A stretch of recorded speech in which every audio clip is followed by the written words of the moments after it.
मेरा नाम है लव गुप्ता और आज इस वीडियो में हम लोग देख रहे हैं ड्रेनेज इंजीनियरिंग। और चलिए कंटिन्यू करते हैं अपना टॉपिक। तो आज का हमारा टॉपिक कंटिन्यू करते हैं, इंस्टॉलेशन ऑफ टाइल ड्रेन्स। पिछली क्लास में हम लोगों ने देखा था टाइल ड्रेनेज के बारे में, डिज़ाइन स्ट्रक्चर्स के बारे में। देन अभी देखते हैं installation of tile drains. It is accomplished under following operation: digging of trench, laying of tiles, establishing the grade, putting the envelope material, backfilling of soil। तो सबसे पहले तो एक सिंपल टर्म्स में इन सब चीज़ों को समझ लेते हैं। डिगिंग ऑफ ट्रेंच से क्या मतलब है? सिंपल है, गड्ढा खोदना, मतलब एक्सकवेशन ऑफ ट्रेंचेस। अब ये क्यों कर रहे हैं? ताकि हम उस जगह पे जो टाइल्स होते हैं, जो पाइप्स हैं, उसको बिछा सकें। उस जगह पे हम सब सरफेस ड्रेनेज सिस्टम के लिए जो टाइल्स हमको, पाइप जो हमको सिस्टम में अडॉप्ट करनी है, उनको हम एक डेप्थ पे रखें, इसलिए डिगिंग ज़रूरी है। फर्स्ट स्टेप हो गया। देन सेकंड है लेइंग ऑफ टाइल्स। अब जो ट्रेंचेस हमारे द्वारा एक्सकवेशन से बनाई गई है, उसमें जो टाइल मटेरियल है, जो पाइप्स है, उसको डाला जाता है। देन नेक्स्ट ग्रेड इस्टेब्लिश किया जाता है पूरे ड्रेनेज सिस्टम के लिए। अब अगर हम ड्रेनेज सिस्टम पूरे जो ट्रेंचेस हैं उसमें टाइल्स को डाल चुके हैं, बिछा चुके हैं सभी के सभी ट्रेंचेस में, तो उसमें वाटर के फ्लो के लिए जो ड्रेनेज वाटर है वो प्रॉपरली फ्लो हो, उसके लिए हमको ये भी ध्यान रखना पड़ता है कि जो टाइल्स हैं उनका जो ग्रेड है वो वेल मेंटेन्ड हो, मतलब higher point to lower point, inlet to outlet की ओर एक ग्रेड जो है वो लेवल मेंटेन करता हुआ चले। तो जो टाइल्स होती है उसमें ग्रेडिंग जो है वो मेंटेन किया जाता है, ग्रेड इस्टेब्लिश किया जाता है, ताकि वाटर जो फ्लो वो स्मूथ होता रहे। देन नेक्स्ट है पुटिंग द एनवेलप मटेरियल। तो एनवेलप मटेरियल के बारे में हम लोग पढ़ चुके हैं, वो क्यों जरूरी है, क्या काम करते हैं, सब चीजें हम जो है पिछली क्लास में पढ़ चुके हैं। तो एनवेलप मटेरियल जो है वो डाला जाता है ग्रेड इस्टेब्लिश करने के बाद। देन नेक्स्ट है बैकफिलिंग ऑफ सॉइल। तो बैकफिलिंग का मतलब यही है कि जो एनवेलप मटेरियल डालने के बाद ऊपर में उसको पूरे सरफेस तक के मिट्टी से ढक दिया जाता है, उसी को बोला जाता है बैकफिलिंग ऑफ सॉइल।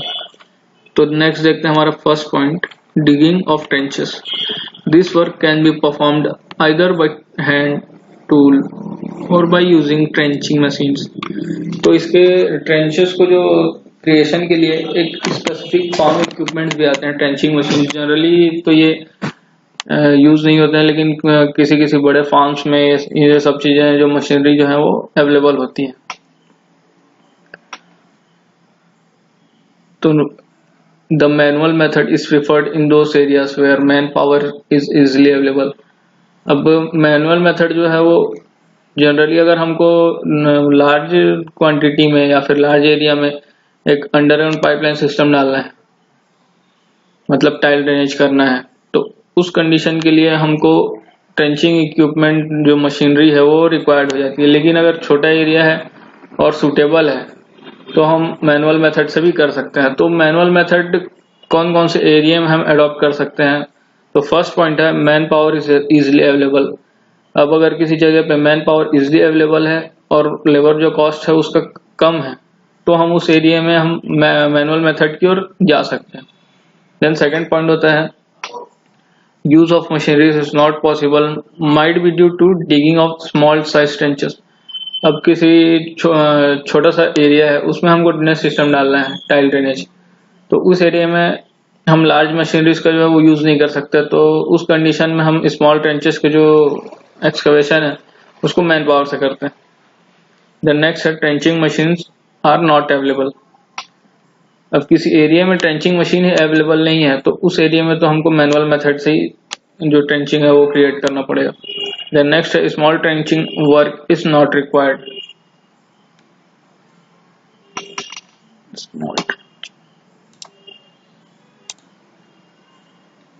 ये फोर्थ पॉइंट जो है वो थोड़ा डाउटफुल लग रहा है, large trenching work is not required, ये हो सकता है। नेक्स्ट देखते हैं movement of trenching machine over the ground surface is not possible due to sheer wetness of soil. तो जो लार्ज मशीनरी से ट्रेंचिंग मशीनरीज होती हैं उनका मूवमेंट जो ग्राउंड सरफेस में गीला या दलदली होने के कारण मूवमेंट पॉसिबल नहीं हो पाता है, तो ऐसे केसेस में हम मैनुअल मेथड की ओर भी जा सकते हैं। The hand trenching is performed by using ordinary soil excavating tools such as shovel, drains, scoop, tile, spades. तो ये सब चीजें जो हैंड इक्विपमेंट्स हैं, मैनुअली जो लेबर के थ्रू लेबर्स जो है टूल्स यूज करते हैं, वो उनमें से फर्स्ट है शॉवल, फिर ड्रेन स्कूप्स, टाइल स्पेड्स। इन सब चीजें जो है, इन सब चीजों का जो यूज किया जाता है tile system installation of tile में या ट्रेंचिंग के लिए जो रिक्वायर्ड होती है। This method involves various demerits. तो अब मैनुअल मेथड का कुछ डिसएडवांटेज भी है। फर्स्ट है requires more times and large number of labours. Then next है working capacity is very less and third for large project this method is not suitable. तो जिस कंडीशन के लिए मैनुअल मेथड लिया जाता है वो कंडीशन उसका डिसएडवांटेज भी है। Like labour large number of labour required होते हैं, टाइम ज़्यादा लगता है, वर्किंग कैपेसिटी जो है वो बहुत कम हो जाती है क्योंकि मशीनरी का यूज़ बिल्कुल नहीं हो रहा है, सब जो भी सारा काम है वो मैनुअली होना है। और लार्ज ड्रेनेज प्रोजेक्ट या फिर एरिया में अगर हमको ड्रेनेज सिस्टम डालना है तो उसमें ये काफ़ी मुश्किल हो जाता है जो manual method.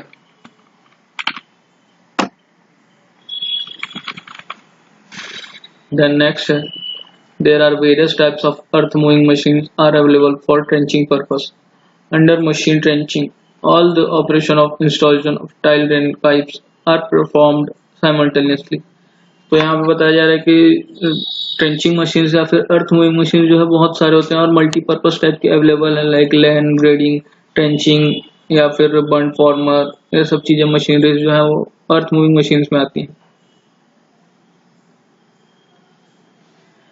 Trenching perform the work at very fast rate as compare to hand trenching.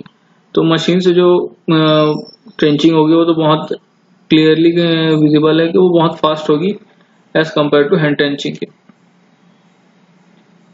और a small size area is not suitable for trenching machine trenching.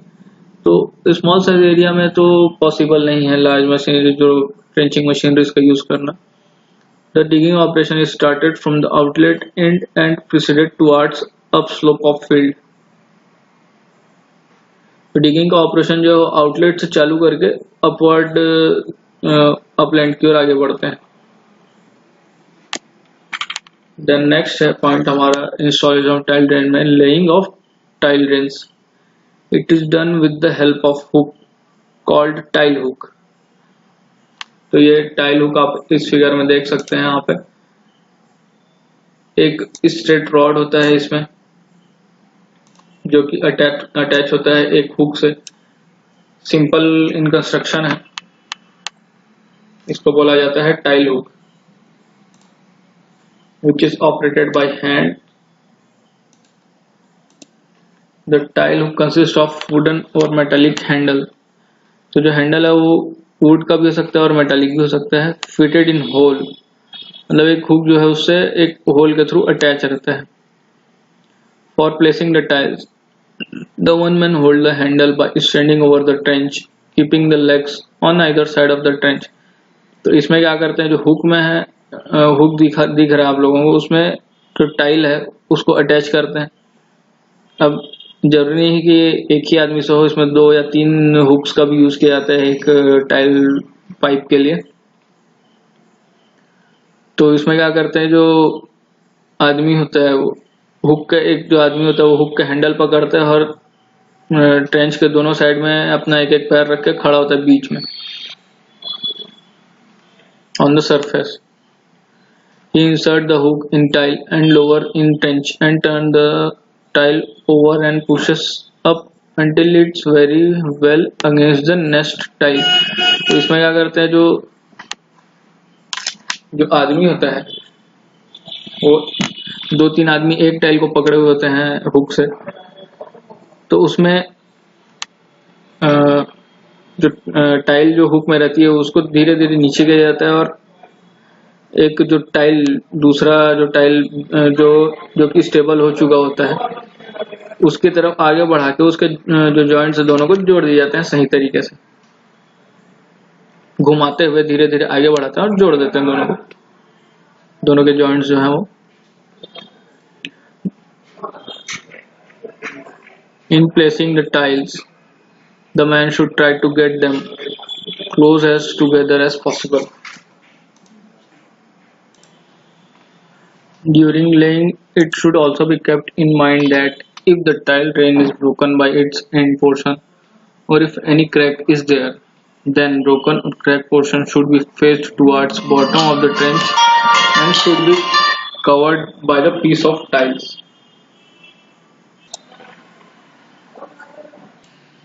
तो यहाँ पर बोला जा रहा है कि अगर टाइल को जो है लेआउट में डालते समय, मतलब ट्रेंचेस में डालते समय, अगर वो गलती से उसका पोर्शन कोई क्रैक हो जाता है, टूट जाता है, जो साइड पोर्शन है, तो उसको क्या करते हैं, बॉटम की तरफ नीचे की ओर कर देते हैं जो टूटा हुआ पोर्शन है, और उसको टाइल से ढक देते हैं, मतलब एक पीस ऑफ टाइल जो टुकड़ा होता है उसके उस पीस से ढक देते हैं। The laying of tiles should be started from the outlet. ये तो बता चुके हैं। In laying, the care should be taken about the grade of tile. It should be as per design specification. तो जो ग्रेड है टाइल्स का वो हमको मेंटेन करना बहुत जरूरी है एज पर स्पेसिफिकेशन। अब ग्रेड जो है वो डिसाइड होता है कि कितने एरिया है और उस एरिया से कितना डिस्चार्ज है वो क्रिएट होना है ड्रेनेज के लिए। For better result, the bottom of trench is prepared to proper grade first and then tiles are placed. तो बेटर रिजल्ट के लिए जो ट्रेंचेस जो क्रिएट किए जाते हैं एक्सकेवेशन के थ्रू, उन्हीं का ही ग्रेड जो है वो पहले से ही मेंटेन कर दिया जाता है ताकि सिंपली जो टाइल्स हैं उनको बस खाली उस ट्रेंचेस में प्लेस कर दिया जाए। Joints between two lines of tiles should be made with tile spacing if possible. मतलब जो joints होते हैं टाइल्स के बीच में, उनका भी जो उसके साइड्स में भी जो है टाइल्स के जो पोर्शन है या टाइल मटेरियल है उसका यूज किया जाता है अगर पॉसिबल हो तो। After installation of tiles, the upper end of tile line should be permanently sealed so that the water cannot enter. तो जो अपर पोर्शन होता है टाइल का उसको परमानेंटली सील किया जाता है ताकि उसमें से वाटर जो है वो एंटर ना करे। देन नेक्स्ट है stabilising the grade. Not only in tile drainage system but in all drainage system it is very essential to provide certain grades that water could get flow smoothly. तो ये चीज शुरू से ही मैं clear करते आ रहा हूँ कि जो स्लोप है, जो ग्रेड है वो वेल मेंटेन्ड होना चाहिए एक ड्रेनेज फील्ड के लिए, एक इरिगेशन फील्ड के लिए।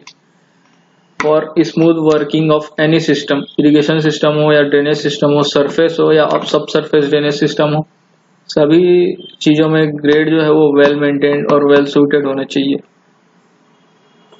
In tile drainage system, as compared to design and better quality of material, the providing of proper grade to the tiles line is more important. Therefore, during installation of tile drains pipes, drain pipes, the establishment of proper grade is done with more care.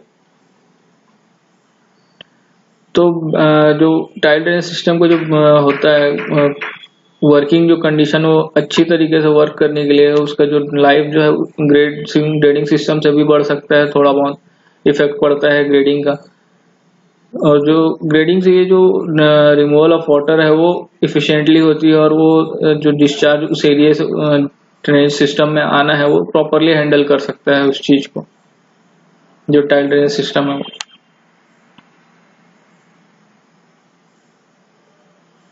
There are 4 methods used to establish the grade in tile line. Water method है, second है sighting method, third है line and gauge method, fourth है line and rod method. तो water method में क्या है, चलिए देखते हैं next. In water method, initially a trench of a small size is dug at the upper end of area and then water is kept in it. तो इसमें क्या करते हैं, एक एक स्मॉलर साइज का ट्रेंच एक्सकेवेट करते हैं, डग करते हैं अपर साइड एंड पे, अपर एंड पोर्शन पे एरिया के, then water is kept in it, उसमें वाटर डाल दिया जाता है। The digging of trench is done in such a way that the water could run in the ditch easily. तो जो ट्रेंच है वो इस टाइप से क्रिएट किया जाता है कि जो टाइल ड्रेनेज सिस्टम हम डाले हैं उसको बैक फिलिंग करने से पहले ये टेस्ट किया जाता है ताकि उसका ग्रेड जो है वो अच्छी तरीके से मेजर किया जा सके, या फिर जो ग्रेड है वो सही रखा जा सके सही तरीके से। तो ट्रेंच को इस टाइप से डग किया जाता है उस जगह पे कि वो जो वाटर है उसमें फिल करता है वो इजीली डीचेस में जा सके, जो ओपन ट्रेंचेस हैं उसमें इजीली जा सके। The concept behind this that is water flow will run in ditch then it will also run in tile drain pipe. तो इसमें क्या सोच के करते हैं कि इसको, अगर हम ये सोच रहे हैं कि कॉन्सेप्ट इसके पीछे ये रहता है कि वाटर है वो फ्लो करेगा तो डीच में जाएगा, और डीच में जाएगा तो ड्रेन पाइप में भी जाएगा। This method is rather crude that is done require any survey work or profile to be made। तो ये जो है बहुत क्रूड मेथड है, मतलब कि बहुत ही रॉ मेथड है, इसमें किसी भी अदर प्रोफाइल या सर्वे वर्क का यूज नहीं होता है। This method is in those locations where there is an abundance of fall, मतलब जहाँ पे फॉल ज्यादा होता है उस जगह पे इस मेथड का यूज किया जाता है। देन नेक्स्ट है sighting method. The method Establishment of grade is done by sighting over two targets। तो इसमें साइटिंग का मतलब है देख के किया जा रहा है, जो इसमें ग्रेड एस्टेब्लिशमेंट है, टू टारगेट्स का यूज किया जाता है जिसमें the method of ditch is made parallel to the line of sight. तो इसमें क्या करते हैं, जो बॉटम पोर्शन है डीच का उसको पैरेलल क्रिएट करते हैं लाइन ऑफ साइट के, मतलब हम जिस पोजीशन से देख रहे हैं उसके पैरेलल क्रिएट किया जाता है। For this purpose, the wooden frame are fixed at suitable intervals over the ground to guide the line of sight। तो इसमें क्या करते हैं, जो हमारा लाइन ऑफ साइट है उसकी सीध में बहुत सारे वुडन प्लैंक्स जो है वो जमीन में गाड़ दिए जाते हैं एक लाइन में पूरे के पूरे, और उसके अकॉर्डिंग जो ट्रेंच क्रिएट किया जाता है ताकि जो ट्रेंच का जो एक्सकेवेशन है वो सही तरीके से और जो ग्रेड है वो वेल मेंटेन्ड हो। This method is very easy, but an inability in unexperienced labor to sight exactly restrict its use। तो इसमें जो है एक्सपीरियंस जो मेजर फैक्टर है इसमें साइटिंग मेथड का यूज करने के लिए। एक्सपीरियंस लेबर जो है वो मिलना तो बहुत मुश्किल होता है, इसलिए इस मेथड के डिसएडवांटेज भी हो जाते हैं। देन नेक्स्ट है the line and the gauge method. It consist of placing the stakes along the side of grade stakes and driving them down into the soil, bring the top of a stake in level of line of sight। तो इसमें भी similar type का ही है sighting method के जैसा। इसमें जो wooden planks है उसको एक फिक्स्ड डेप्थ में डाला जाता है, फिक्स्ड डेप्थ में मेंटेन किया जाता है सभी प्लैंक्स को, और इसके जो टॉप पोर्शन है उसको लेवल रखा जाता है लाइन ऑफ साइट के। From the top of stakes a string stretched. तो इसमें टॉप से एक रस्सी खींची जाती है सभी में प्लैंक्स में से। This string shows the grade of ditch bottom. तो इसी स्ट्रिंग के थ्रू हम उसको जो ग्रेड है वो मेंटेन करते हैं। तो ये मेथड हम जनरली इसमें अपने जो बिल्डिंग बंदे हैं जो हमारे यहाँ मिस्त्री होते हैं वो सब भी इस मेथड का यूज करते हैं, लाइन गेज मेथड का। एक रस्सी और मतलब धागे के थ्रू वो लेवल चेक करते हैं एक दीवार का या किसी जगह का, ये जनरली सभी नहीं देखा होगा।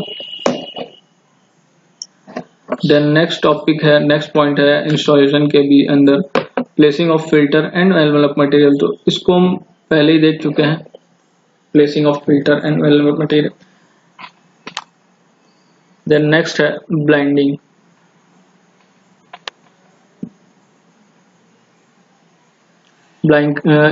इसको कंटिन्यू करते हैं नेक्स्ट वीडियो में। आज के लिए बस इतना ही। तो थैंक यू गाइस।